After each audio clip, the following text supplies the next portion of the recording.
कोरापुट के सांसद हमारे प्रभारी भाई सप्तगिरी दुलका जी, आदरणीय वरिष्ठ विधायक भाई लकेश्वर बघेल जी, आदरणीय भाई जतीन जायसवाल जी, मलकित सिंह गेंदू जी, भाई बलराम मौर्य जी, सुशील मौर्य जी, सफीदा साहू जी, कविता साहू जी, मित्रेश सोनकार जी, राजीव शर्मा जी, एम.आर. निषाद जी, शकील रिजवी जी, भाई दिनेश यदू जी, फतेह सिंह परिहार जी, दुर्गेश राव जी, राजेंद्र बघेल जी, मंचस्थ सभी अतिथिगण, हमारे सभी पार्षदगण, युवक कांग्रेस, महिला कांग्रेस, सेवा दल, एनएसयूआई के अध्यक्ष और पदाधिकारीगण, सभी हमारे ब्लॉक अध्यक्ष, जिला के पदाधिकारी, ब्लॉक के पदाधिकारी,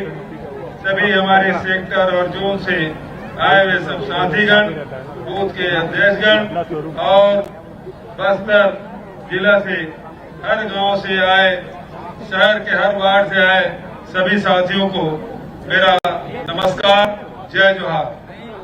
साथ ही उपस्थित सब पत्रकार साथियों, नामांकन का आज आखिरी दिन, प्रथम चरण का नामांकन आज 3 बजे समाप्त हो जाएगा। और इस नामांकन में कल मैं दंतेवाड़ा था, नारायणपुर में था, उसके पहले कांकेर और राजनांदगांव और अभी आपके बीच में बस्तर जिला और इसके बाद तुरंत बाद हम लोग कोंडा गांव जाएंगे, वहां भी नामांकन कराएंगे, सभा संबोधित करेंगे। सभी जगह भारी उत्साह है लोगों में, चेहरे में चमक है, कार्यकर्ता जोश से भरे हुए हैं। और क्यों ना हो, क्योंकि 5 साल में हमारी सरकार ने आम जनता के साथ मिलकर, चाहे वो संकट का समय हो, चाहे सुख का समय हो, हर परिस्थिति में कांग्रेस की सरकार, कांग्रेस की पार्टी के कार्यकर्ता आम जनता के साथ खड़ी रही है। आदरणीय साथियों, वो दौर भी हम लोगों ने देखा है जब बस्तर आने से लोग डरते थे, बस्तर के लोग अंदरूनी क्षेत्र में जाने से डरते थे। एक तरफ नक्सलियों की गोली और बम, दूसरे तरफ पुलिस का खौफ, दोनों तरफ से पीस रहे थे। भारतीय जनता पार्टी की सरकार लगातार बस्तर के लोगों को दुश्मन की तरह व्यवहार करते थे, कभी फर्जी इनकाउंटर करते थे, कभी जेल में ठूसने का काम करते थे, कोर्ट के पेशी में जाते जाते जीवन बीत रहा था। ऐसे समय में जब चारों तरफ लूट था, राशन कार्ड बन नहीं पा रहा था, 35 किलो की जगह 7 किलो कर दिया गया था, लघु उपज खरीदी नहीं होती थी, महुआ को लोगों ने सड़क पे फेंकने का काम किया। ये दौर भी बस्तर में देखा है साथियों। वो दौर भी आपने देखा होगा, किस प्रकार से स्कूल बंद किए जा रहे थे, किस प्रकार से आंगनबाड़ी केंद्र उजाड़े जा रहे थे, किस प्रकार से राशन दुकानें बंद होती थी। ये दौर भी आप लोगों ने देखा है। वो दौर भी आप लोगों ने देखा है जब आपकी जमीनें छीनी जा रही थी। लोहांडी गुड़ा उदाहरण है, 1700 किसानों के 4200 एकड़ जमीन इन्होंने छीन ली। उद्योग लगा नहीं, लोगों को नौकरी मिली नहीं, जमीन छीन गई। खेती करते थे तो लोन नहीं मिलता था, बाजार से लोन लेकर खेती करते थे तो धान को सस्ते दर पे बेचने के मजबूर हो रहे थे। कोदो कुट की रागी को कोई पूछने वाला नहीं था, सारे लघु उपज औने पौने दाम पे बेच रहे थे। वो दौर था जिसको आपने देखा, लेकिन बस्तर के लोग तब भी कांग्रेस के साथ खड़े रहे। उसके पहले भी रमन सिंह मुख्यमंत्री थे, तब भी हमारे बस्तर में 12 में से 8 सीट जीते थे। लेकिन जब परिवर्तन की आंधी चली, लोगों ने कहा कि अब सरकार बहुत हो चुका, बर्दाश्त नहीं करेंगे। और 2018 का चुनाव आया, उस दौर में हम सब साथियों के साथ हर मुद्दे को लेकर संघर्ष करते रहे, लड़ाइयां लड़ते रहे और उसका परिणाम आया। 2018 में कांग्रेस 12 में से 11 सीट जीती है। ये आप सबका आशीर्वाद था, हमारे कार्यकर्ताओं की मेहनत और बस्तर के लोगों का आशीर्वाद। आदरणीय साथियों, उसके बाद जो दौर है आपने देखा है कि 24 घंटा नहीं 2 घंटे के भीतर में छत्तीसगढ़ के 19 लाख किसानों के 9,500 करोड़ रुपया माफ हमने किया है। 2500 रुपया क्विंटल में धान खरीदी हमने किया है। 4,000 प्रति से तेलू पत्ता खरीदा है। 67 प्रकार के लघुपत के समर्थन मूल्य घोषित करते हुए खरीदी की व्यवस्था की, वैल्यू एडिशन भी हमने किया है। रोजगार के अवसर क्या प्रदान किए गए, 2 कोटी का कोई रेट भारत सरकार तय नहीं करता, एमएसपी तय नहीं करता, लेकिन कांग्रेस की सरकार, आपकी सरकार ने 2 कोटी की भी समर्थन मूल्य घोषित किया, खरीदी की भी व्यवस्था की। तो आम जब किसानों के जेब में पैसा गया, लघु पर संग्रहण करने वाले के जेब में पैसा गया, जो भूमिहीन श्रमिक देश में कहीं ये योजना नहीं है, उनके खाते में भी 7,000 रुपये हमने भेजने की व्यवस्था।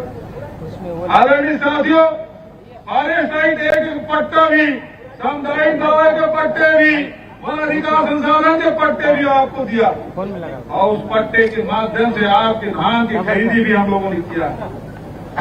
मुझे खुशी है इन 5 वर्षों में आपके साथ रह के आपके आर्थिक स्थिति सुधारने का काम छत्तीसगढ़ सरकार ने किया, कांग्रेस की सरकार ने किया। एक तरफ आर्थिक उन्नति का द्वार खुला, दूसरे तरफ शिक्षा के प्रकाश अंदरूनी क्षेत्र में पहुंचा। जो 300 स्कूल गाड़ दिए गए थे बस्तर में, उनको फिर से शुरू करने का काम कांग्रेस की सरकार ने किया। और उसके साथ साथ मुख्यमंत्री सुपोषण योजना, मुख्यमंत्री हाट बाजार क्लिनिक योजना, इन योजनाओं के माध्यम से आपके स्वास्थ्य के भी मलेरिया से मौतें हो जाती थी, लेकिन अब वो बातें बीत गई है। पहले तुलना करते थे नक्सल के गोली से ज्यादा जवानों की शहादत हो रही है, मलेरिया के मच्छर के काटने से, मलेरिया से लोगों की मौत हो रही है। इस बात को देखते थे। आदरणीय साथियों, मलेरिया मुक्त बस्तर का अभियान हमने चलाया, उसका लाभ आप देख रहे हैं।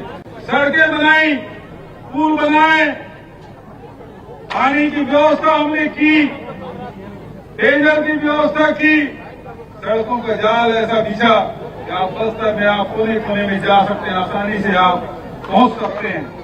ऐसा कोई ब्लॉक नहीं जहां सड़कें न बनी हो, ऐसा कोई गांव नहीं है जहां सड़कें न पहुंची हो। हमारी कोशिश है जो दूरस्थ अंचलों में भी सड़कें नहीं बनी है, उन गांव तक हम वहां सड़कें पहुंचाएं, बिजली पहुंचाने का काम हमारी सरकार ने किया। आदरणीय साथियों, आज मुझे खुशी है कि हमारी सरकार ने फैसला किया कि 20 क्विंटल धान खरीदेंगे। पहले 15 था, 20 क्विंटल हम धान खरीदेंगे। 2 कुटकी की खरीदी की व्यवस्था की। पहले 69,000 हेक्टेयर में होता था, अब 1,69,000 हेक्टेयर में 2 कुटकी सिंगल लोगे कि सब लगाएंगे? रमन सिंह के राज में 12 लाख किसान धान बेचते थे। हमारी सरकार बनी, पिछले साल 24 लाख, 24.5 लाख किसानों ने धान बेचा और जब 20 क्विंटल किया तब ये 1.25 लाख और किसान बढ़ गए हैं, अभी 26 लाख हो गए।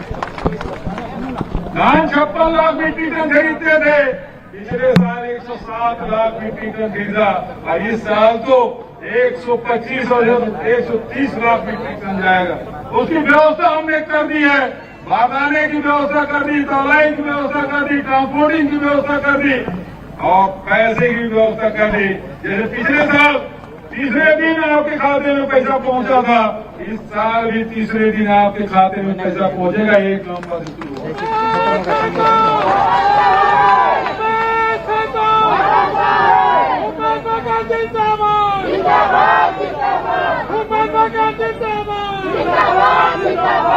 पिछले समय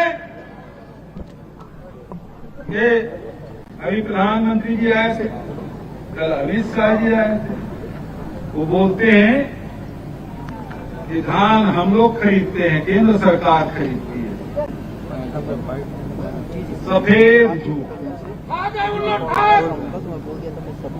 सफेद झूठ बोल रहे हैं। डबल इंजन की सरकार थी, इन्होंने फैसला किया 15 क्विंटल की जगह 10 क्विंटल खरीदी करेंगे। आपने आंदोलन किया, तब फिर 15 क्विंटल हुआ, और राज्य सरकार ने फैसला किया 20 क्विंटल खरीदने का, केंद्र सरकार ने नहीं किया। डबल इंजन की सरकार में किसान की संख्या घट गई। मनमोहन सिंह जब प्रधानमंत्री थे 2013 में 80 लाख मीट्रिक टन धान खरीदी हुआ, और डबल इंजन की सरकार हुई तो 2017 में आवाज नहीं आई, तो 2017 में 56 लाख। लेकिन कांग्रेस की सरकार आई तो पिछले साल 107 लाख मीट्रिक टन। ये डबल इंजन की सरकार बोनस देने के लिए मना करते हैं। मनमोहन सिंह जब प्रधानमंत्री थे खुद भी 100 रुपया प्रति क्विंटल के हिसाब से बोनस दे रहे थे। राहुल गांधी जी ने 2500 रुपये में खरीदने की बात कही, तो यही मोदी जी कहते ये बोनस है, तुम्हारा चावल हम नहीं खरीदेंगे, सारे आपके केंद्र से सहायता मिलती बंद कर देंगे, ये धमकी दिए। हम लोगों ने कहा हम समर्थन मूल्य खरीदेंगे, लेकिन राहुल जी ने कहा है 2500 रुपया, उसे 1 पैसा भी कम नहीं होने देंगे। और राजीव गांधी किसान न्याय योजना शुरू की 10,000 पहले साल, उसके बाद 9,000, और आप देखेंगे पिछले साल दीपावली 24 तारीख को पड़ गया था। किसान भाई भेंट मुलाकात कार्यक्रम में बोले कि भाई 1 नवंबर को दोगे तो दीपावली सुनी हो जाएगी। पिछले साल 17 अक्टूबर को ही आपके खाते में किसान किस्त ने दे दिया था। इस साल हम जानते थे कि आचार संहिता लगने वाला है, आचार संहिता लगने वाला है। इसीलिए 28 सितंबर को ही जब खड़गे जी भाटापारा बलौदा बाजार आए थे, उनसे बटन दबाया और सीधा आपके खाते में तीसरी किस्त पहुंच गया। 1 महीना पहले ही आपके खाते में हमने पैसा दे दिया है। ये किसानों की सरकार है। आदरणीय साथियों, ये डबल इंजन की सरकार आपके खेती की निगाह है। आदिवासियों की 1 लाख एकड़ जमीन रमन सिंह ने लुटवा दिया। आदिवासियों की जमीन वाणी बड़ा उसका उदाहरण है। पूरे प्रदेश में आदिवासियों की जमीन को लुटवाने का कार्य किया है। आपके धान आपके लघु रुपये खरीदने की व्यवस्था इन्होंने नहीं की। अब ये कहते हैं कि धान की कीमत हम तय कर, धान की कीमत तो तय करते हो केंद्र सरकार, खरीदने की व्यवस्था आप नहीं करते। ये डबल इंजन की सरकार, मैं आपसे कहना चाहता हूँ, यदि धोखे से भी भारतीय जनता पार्टी सरकार आई तो मान के चलिए अभी 20 क्विंटल का फैसला किया है, वो 10 क्विंटल हो जाएगा। आज 2640 रुपये मिल रहा है, वो मिलना बंद हो जाएगा। 35 किलो जो चावल मिल रहा है वो 7 किलो हो जाएगा। बिजली बिल आधार योजना का मिल रहा है वो बंद हो जाएगा।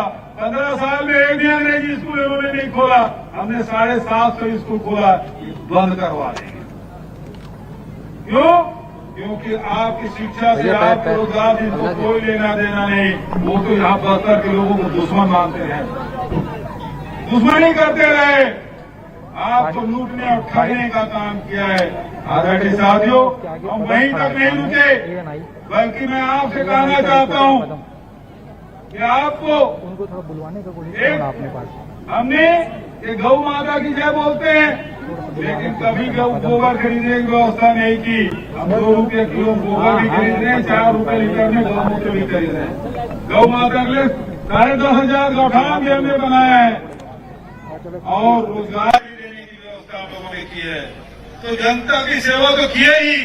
कोरोना काल में आप याद करिए, कोरोना काल में लॉकडाउन लगा दिए थे, दुकानें बंद थी, सड़कें बंद थी, परिवहन बंद था, सारे व्यापार व्यवसाय बंद था, खदानें बंद थी, फैक्ट्रियां बंद थी। ऐसे समय में छत्तीसगढ़ सरकार आपके साथ खड़ी हुई और सीधा 3 महीने का राशन एक साथ मुफ्त में आपके घर में भिजवाने का काम, घर घर में भिजवाने का काम कांग्रेस सरकार ने किया। आपकी इलाज की व्यवस्था कांग्रेस की सरकार ने किया, ऑक्सीजन की व्यवस्था कांग्रेस की सरकार ने किया और दूसरे प्रदेशों को भी भेजा। और हम केवल किसान और आदिवासियों की बात नहीं कर रहे हैं, हम नौजवानों के लिए भी बेरोजगारी भत्ता देने का काम किया है, महिलाओं के लिए भी रोजगार की व्यवस्था की है और साथ साथ जितने भी हमारे शासकीय सेवक हैं, चाहे वो मितानी हो, आंगनबाड़ी कार्यकर्ता हो, सहायिका हो, कोटवार हो, पटवारी हो, चाहे ग्राम पंचायत के सचिव हो, पुलिस के नौजवान हो, ये सबके मानदेय में वृद्धि, वेतन में वृद्धि की, डीए में वृद्धि की, क्रय भागा में भी वृद्धि की और साथ ही साथ ओपीएस भी लागू किया है। तो कांग्रेस ने किया है। जितने भी शासकीय सेवक हैं वो सुन लें कि भारतीय जनता पार्टी सरकार के धोखेशाही ओपीएस नहीं एनपीएस लागू कर, क्योंकि उसके बारे में वो कुछ नहीं बोल रहे हैं। आज हम लोग भी जब 5 साल पहले विपक्ष में थे, हम आम जनता के बीच में जाते थे, कहते थे किसानों का कर्जा माफ, बिजली बिल हाफ, ये हम लोग कहते थे। सबको 35 किलो चावल, सबको 4000 प्रति माह से तेंदुपत्ता। लेकिन अब भारतीय जनता पार्टी के लोग आके क्या बोलते हैं, उल्टा लटका देंगे। छत्तीसगढ़ की जनता से कोई लेना देने, कांग्रेसियों को उल्टा लटका देंगे, भ्रष्टाचारियों को उल्टा लटका देंगे। अरे लटकाओ ना भाई, रमन सिंह को नाम घोटाला किया है, चिट फंड कंपनी पूरा पैसा रुपा के भगवा दिया है, उस पर कब कार्रवाई करोगे? बनामा में उसके बेटे का नाम है, उस पर कब कार्रवाई करोगे? अरे मुन्नी भाई के बारे में क्या करोगे?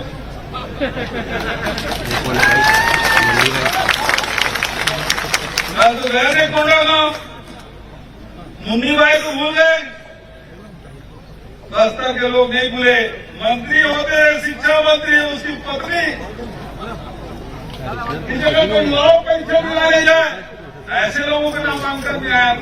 जो भ्रष्टाचारी है उसके नामांकन में, रमन सिंह के, केदार कश्यप के, उसके नामांकन में आ पाए। तो आपको भ्रष्टाचार से कोई कार्रवाई नहीं, बदला लेना है। छत्तीसगढ़ की जनता से कोई लेना देना नहीं। किसानों के लिए क्या करेंगे, बस्तर के लिए क्या करेंगे, इससे कोई मतलब नहीं। वो नगर नार के बारे में प्रधानमंत्री बोलेगा, बस्तर के लोगों का, बस्तर में क्या उठा ले जाओगे इसको? इस प्लान को उठा थोड़ी ले जाओगे कि दिल्ली ले जाओगे? ये प्लान तो बस्तर में रहेगा, लेकिन आप बताओ ना कि निजी हाथों में नहीं जाएगा, निजी उद्योगपतियों के हाथ में नहीं जाएगा। अमित शाह कल बोले हैं ये निजीकरण नहीं होगा, तो आदेश कहाँ है भाई? 5 साल पहले भी बोले थे निजीकरण नहीं होगा, लेकिन प्रधानमंत्री के अध्यक्षता में जो वित्तीय समिति बनी है, उस समिति ने फैसला किया है कि नगर नार का डिसइन्वेस्टमेंट किया जाएगा, उसे निजी हाथों में बेचा जाएगा। और कल ही 5 कंपनी के लोग निरीक्षण करके गए। ये चुनाव करके बोल रहे हैं, लिखित में कुछ नहीं है। लेकिन मैं बस्तर के लोगों को मैं अभिनंदन करता हूं, प्रणाम करता हूं। आपकी ताकत, ये आप ही की ताकत है जो नंदी राज को बचा के रखा है। एनएमडीसी जो अडानी को दे दिया था, वो खत्म करने का काम कांग्रेस के और बस्तर के साथियों ने मिलकर किया और केंद्र सरकार को झुकना पड़ा और अडानी को जो दे रहे थे उसे निरस्त करना पड़ा है। बस्तर के लोगों की जीत है, दंतेवाड़ा के लोगों की जीत है। मैं आप सबको प्रणाम करता हूँ। आदरणीय साथियों, मैं आपसे पूछना चाहता हूँ कि नगर नार निजी हाथों में जाना नहीं जाना चाहिए कि नहीं जाना चाहिए कि नहीं जाना चाहिए? नहीं जाना चाहिए ना? आप उठा के बताइएगा, चाहते हैं कि नगर नार निजी हाथों में नहीं जाना चाहिए? इसे कौन रोकेगा? इसे कौन रोकेगा? बस्तर के लोग रोकेंगे और एक कांग्रेस के हमारे साथी लोग। कांग्रेस छत्तीसगढ़ में सरकार में रहेगी। मैं आपको कहना चाहता हूं कि जैसे नंदी राज को अडानी घास से जाने से बचाए, उसी प्रकार से नगरनाथ को भी अडानी खां से जाने से हम रोक लेंगे, बचा लेंगे। मैं आपको विश्वास दिलाना चाहता हूं। इतनी ताकत नहीं है कि बेच सके। सवाल इस बात का है कि हम एक साथ रहें। ये पंजा है, ये हाथ में 5 उंगली है, ये अकेले रहे तो इसको तोड़ सकते हैं उंगलियों को, लेकिन ये 5 इकट्ठा हो जाए तो मुट्ठी हो जाएगी, बन जाएगी और ताकत के रूप में। आप सब ये ताकत कांग्रेस के साथ होना चाहिए। फिर बस्तर से नगरनाथ तो क्या, नंदीराज तो क्या, यहाँ से एक मुट्ठी मिट्टी भी ले जाने की ताकत इस भारतीय जनता पार्टी के नेताओं की नहीं। आदरणीय साथियों, मैं आपको कहना चाहता हूँ, ये बस्तर आपका है, नगरनाथ आपका है, खजाने आपकी है, ये सब कुछ आपका है। बचाने की जिम्मेदारी आपकी है। और मैं आपसे कहना चाहता हूँ, कांग्रेस पार्टी बस्तर के साथ खड़ी है, हर स्थिति में आपके साथ है। और जब कांग्रेस के कार्यकर्ता, कांग्रेस के नेता, बस्तर के लोग एक साथ हो जाएं, किसी ताकत नहीं कि बस्तर की तरफ कोई आंख उठा दे। आदरणीय साथियों,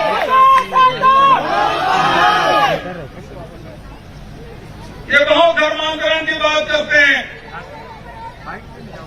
बहुत सांप्रदायिकता की बात करते हैं, लेकिन मैं कहना चाहता हूँ, बस्तर की संस्कृति, आर्य संस्कृति सबसे प्राचीन, यहाँ के दंतेश्वरी माई दुनिया में प्रसिद्ध है, बस्तर का दशहरा भी दुनिया में प्रसिद्ध है, और बस्तर की संस्कृति भी दुनिया में प्रसिद्ध है। बचाने का काम कोई किया है तो कांग्रेस की सरकार ने किया है। देवगुड़ी किसने बनाया? देवगुड़ी बनाने का काम किसने किया? कांग्रेस की सरकार ने। गोडू बनाने का काम किसने किया? बादल किसने बनाया? ये कांग्रेस की सरकार है जो आपकी संस्कृति में बना रही है। यहाँ बहुत सारे समाज के लोग हैं, बहुत सारे जाति के लोग हैं, सब वर्ग के लोग यहाँ हैं। कभी रमन सिंह ने किसी जाति को एक किसी जमीन दिया? यहाँ जितने समाज के लोग बैठे हैं, सबको जमीन देने का काम किसने किया? सब समाज को पैसा देने का काम किसने किया? भवन बने, शानदार भवन बने, हमारे आदिवासी के, पिछड़े वर्ग के अनेक जातियां बस्तर में रहते हैं, सब समाजों के लिए हमने जमीन दी, सब समाजों के लिए भवन के लिए पैसा दिया, शानदार भवन सब जगह सभी जिला मुख्यालय में बन रहा है। बनाने का काम किसी ने किया तो कांग्रेस की सरकार ने किया है, आपकी सरकार ने किया है। आपकी पहचान बचाए रखने का काम किसी ने किया, कांग्रेस ने। ये बस्तर दशहरा जो हमेशा घाटे में रहता था, जब से दीपक बैठ को अध्यक्ष बनाए हैं, जब से बस्तर दशहरा कभी घाटे में नहीं रहता।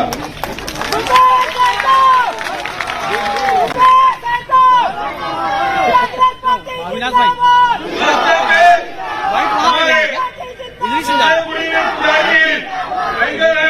सम्मेलन कराया था लखेश्वर बघेल, सभी जितने भी पुजारी हैं सम्मेलन कराया, और सम्मेलन कराने के बाद उन्होंने कहा इन्हें मानदेय भी मिलना चाहिए, और वो छत्तीसगढ़ सरकार ने विधान।